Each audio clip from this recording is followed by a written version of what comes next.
মাসের শুরুতেই বড় ধাক্কা খেল ব্যবসায়িক ক্ষেত্র। ১ মে থেকে বাণিজ্যিক কাজে ব্যবহৃত ১৯ কেজি গ্যাস সিলিন্ডারের দামে ১ লাফে ৯৯৪ টাকা বৃদ্ধি করা হয়েছে।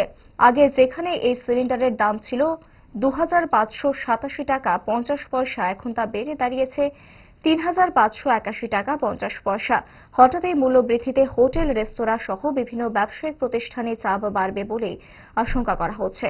ব্যবসায়ীদের মতে এই বাড়তি খরচ সামাল দিতে হলে পরিষেবা ও খাদ্যের দাম বাড়ানোর সম্ভাবনাও রয়েছে, যার সরাসরি প্রভাব পড়বে সাধারণ মানুষের উপর। ছিল ২৫৮৭ টাকা ৫০ পয়সা, আর আজকের রেটটা এসে ৩৫৮১ টাকা ৫০ পয়সা।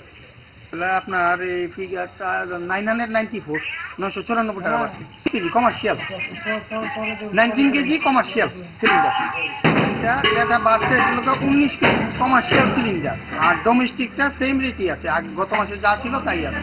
আমার কাছে স্টক নাই, কারণ 19 কেজি প্রোডাক্টই বন্ধ।